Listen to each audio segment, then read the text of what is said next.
Hi, it's Stefania over at Positive Affirmations and Audio Stories, and we're back again with another story, part 4 of Uncle Wiggily's Adventures. It is so hot today, but I'm not going to let that stop us from having our storytime fun. Today's story, Uncle Wiggily and Fido Flip-Flop. If you remember the last story, Uncle Wiggily had an encounter with a bear and he escaped. Now, let's see what adventure he runs into this time. Uncle Wiggily and Fido Flip-Flop. Well, as soon as Uncle Wiggily found himself inside the bear's den, oh, just listen to me. That was the other story, wasn't it? Yes, we left him in the funny little house in the woods with the clawy creature grabbing him. Now, what do you suppose that clawy creature was? Why, a great big owl, to be sure, with round, staring, yellow eyes. And he had grabbed Uncle Wiggily in his claws and pulled him into the house. "Now, I've got you," cried the owl. "I was just wishing someone would come along, and you did. Some of my friends are coming to tea this afternoon, and you'll do very nicely made up into sandwiches." Wasn't that a perfectly dreadful way to talk about our Uncle Wiggily? Well, I guess yes. "Now you're here, make yourself at home," went on the owl sarcastic-like, as he locked the front door and put the key in his pocket. "Did you see the sign?" "Yes," said Uncle Wiggily, "I did, but I don't call it fair. I thought I would find my fortune in here." "The sign says you will be surprised, and I guess you are surprised, aren't you?" asked the owl. "Yes," answered the rabbit, "very much so, but I'd rather have a nice surprise party with peanuts and lemonade rather than this." "No matter," said the owl, snapping his beak like a pair of shears. "Here you are, and here you'll stay. My friends will soon arrive. I'll now put the kettle on to boil for tea."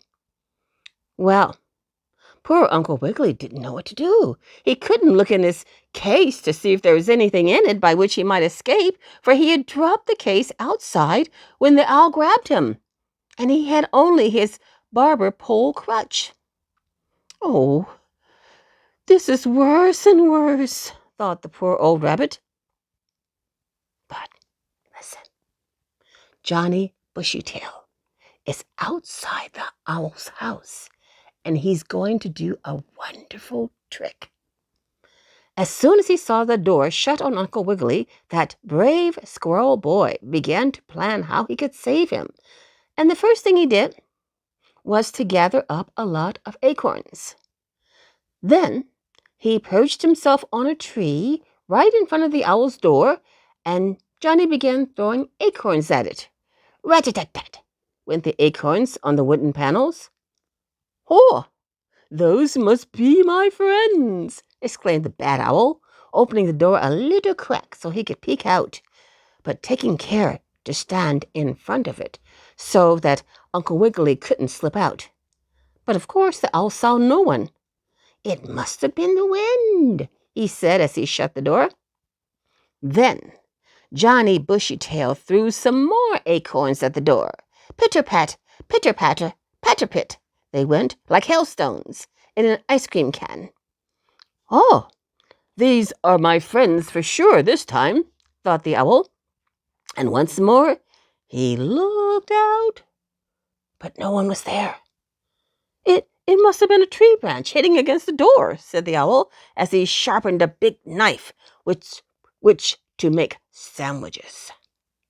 Then Johnny threw some more acorns, and now the owl, he thought positively his friends were there. And when he opened it and saw no one, he was real mad.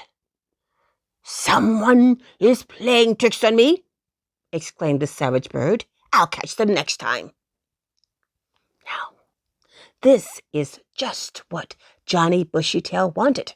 So he threw a whole double handful of acorns at the door, and when the owl heard them pattering against the wood, he rushed out. "Now, I've got you," he cried, but he hadn't, for Johnny was up a tree. And for the moment, the owl forgot about Uncle Wiggily, and there the door was wide open.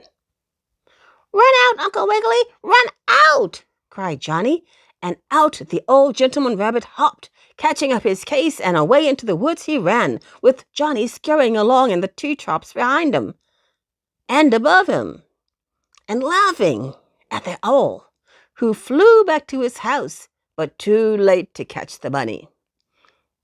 "That's what you get for fooling people so they'll come inside your house," called the squirrel boy. "It serves you right, Mr. Owl. Come on, Uncle Wiggily, we'll get away from here." So they went on together until it was time for Johnny to come home.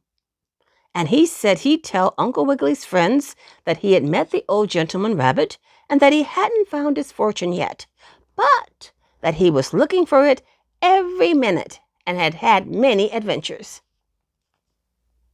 Well, Uncle Wiggily went on some more for quite a distance until it was noontime, and then he sat in the cool green woods, and there were some jacks in the pulpit growing near some ferns.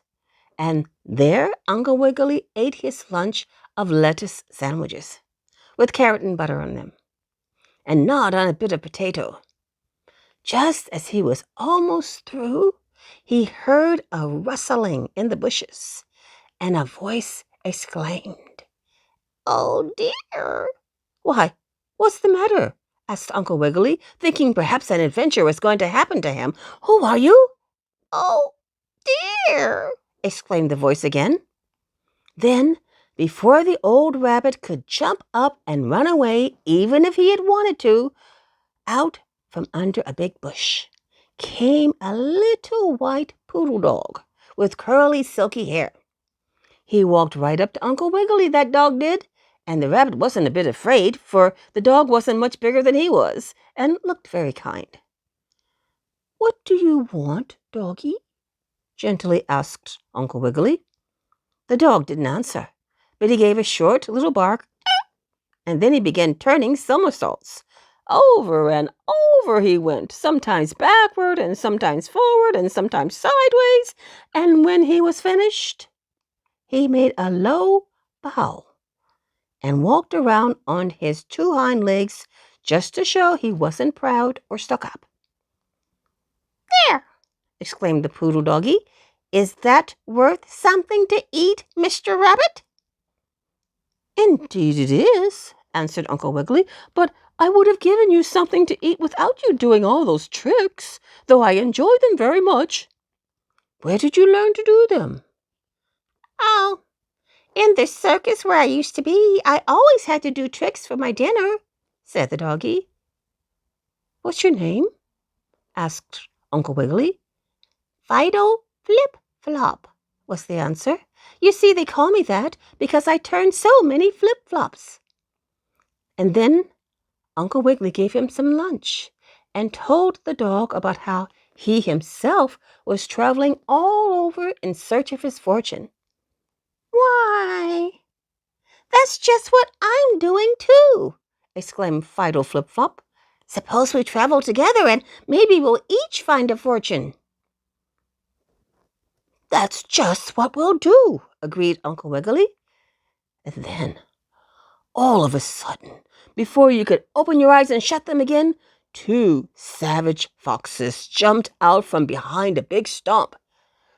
"You grab the dog, and I'll grab the rabbit," called the biggest fox, and right at Uncle Wiggily and Fido they sprang, gnashing their teeth. But don't worry, I'll find a way to save them. Uncle Wiggily always comes out right in the end. But you'll have to stick around and come back next time to find out how Uncle Wiggily and Fido Flip Flop manage to get away. We'll be back again in about a week. So we'll see you very, very soon. Take care, stay well. Whoa, and if it's hot where you are, as it is here, do be sure to drink lots and lots of water so you stay hydrated and healthy. Bye for now. Bye.